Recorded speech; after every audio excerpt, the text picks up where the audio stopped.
Deus é muito bom. Amém? Deus é muito bom. Deus tem feito coisas muito lindas. E essa nova campanha da conquista, muita coisa vai acontecer nela. Aleluia. Muita coisa vai acontecer nela. Quando, agora mesmo, eu estava ouvindo essa música, Deus estava me lembrando. Você se lembra de uma coisa que você me pediu? E eu quase que caí ali. Quando o Senhor fala com a gente dá um quiprocó na perna, né? A gente fica, você se lembra? E eu me lembrei que há muito tempo atrás, eu pedi ao Senhor, Senhor, tudo que eu quero na minha vida é te servir, meu Deus, e eu quero ver pessoas que sejam inspiradas por ti, desafiadas, e que façam alguma coisa. Façam alguma coisa. E hoje de manhã nós fomos lá no aeroporto pegar a Melissa. Melissa chegou. E sentada bem ali agora, Deus falou para mim, você se lembra do teu sonho? Você queria uma missionária, um missionário saindo daqui? Eu não te mostrei que eu sou poderoso para fazer. Glória a Deus, não desista dos teus sonhos. Esse era um sonho do meu coração, que eu tinha colocado diante de Deus. Nós somos uma igreja pequena, mas nós temos o grande Deus, poderoso do nosso lado, para fazer os nossos sonhos acontecerem. Aquilo que a gente pensa que é praticamente impossível, não é impossível para o nosso Deus. Amém? E essa campanha da conquista, ela vai nos ensinar a chegar lá.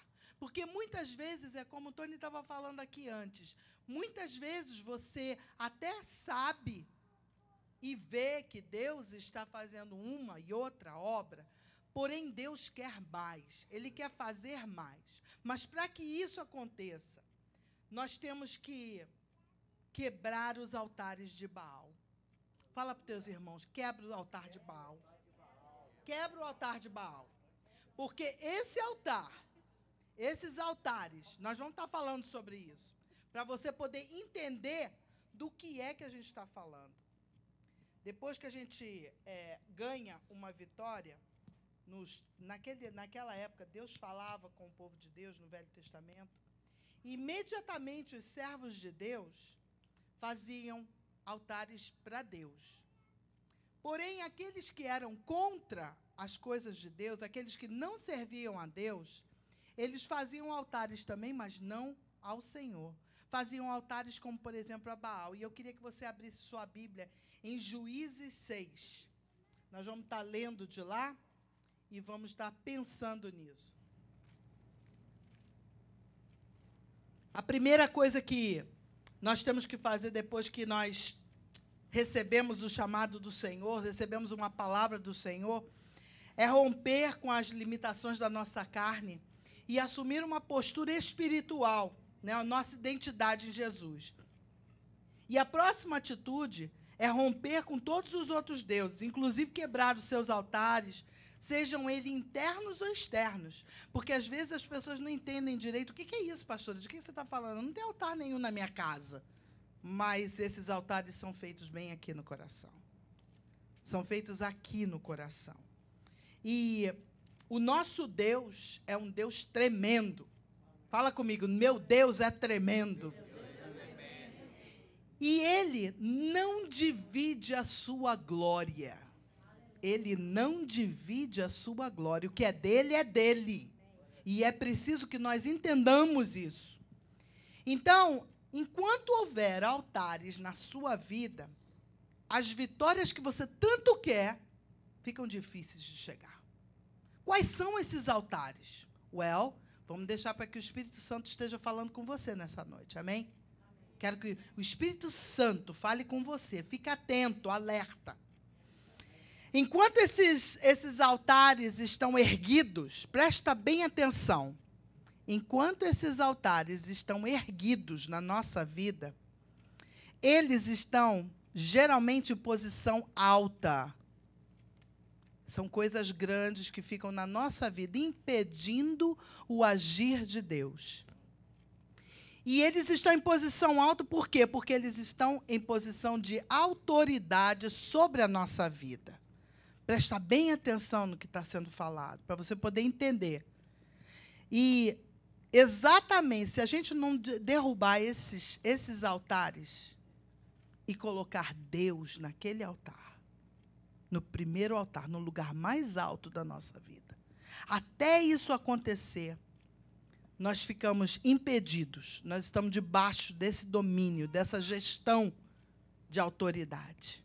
Então, nós vamos estar lendo uma parte muito grande da Bíblia. Vocês sabem que eu gosto de ler a Bíblia em público, eu acho uma coisa muito boa, porque muitas vezes as pessoas dizem, eu leio em casa, leio nada, está em casa, vai assistir televisão. Então, aqui nós vamos ler a palavra, amém? Já foi lido um trecho.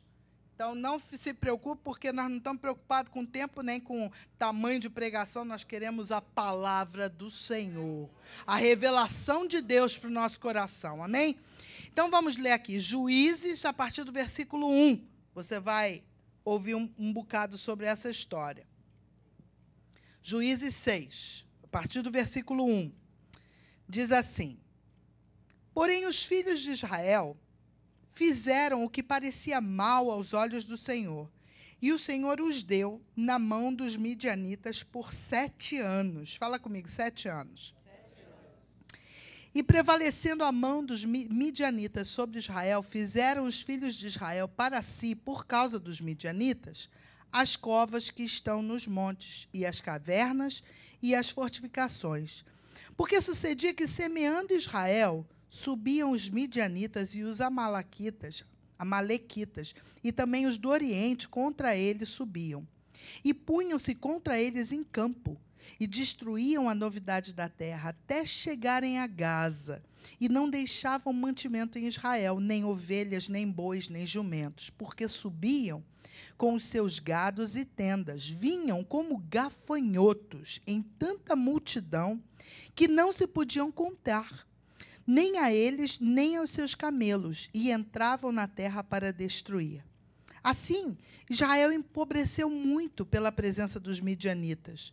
Então os filhos de Israel clamaram ao Senhor, e sucedeu que, clamando os filhos de Israel ao Senhor por causa dos midianitas, enviou o Senhor um profeta aos filhos de Israel, que lhes disse, assim diz o Senhor Deus de Israel, do Egito eu vos fiz subir, e vos tirei da casa da servidão, e vos livrei das mãos dos egípcios, e da mão de todos quantos vos oprimiam, e os expeli de diante de vós, e a vós dei a sua terra. E vos disse, eu sou o Senhor, vosso Deus. Não temais aos deuses dos amorreus, em cuja terra habitais, mas não destes ouvidos à minha voz. Então o anjo do Senhor veio e assentou-se debaixo do carvalho que está em Ofra, que pertencia a Abias Rita, e Gideão, seu filho, estava malhando o trigo no lagar para o salvar dos midianitas. Então o anjo do Senhor lhe apareceu e lhe disse, o Senhor é contigo, varão valoroso. Mas Gideão lhe respondeu, ai, Senhor meu, se o Senhor é conosco, por que tudo isso nos sobreveio? E que é feito de todas as suas maravilhas que nossos pais nos contaram, dizendo, não nos fez o Senhor subir do Egito? Porém, agora o Senhor nos desamparou e nos deu na mão dos midianitas. Então o Senhor olhou para ele e disse, vai nesta tua força e livrarás a Israel da mão dos midianitas. Porventura não te enviei eu? E ele lhe disse,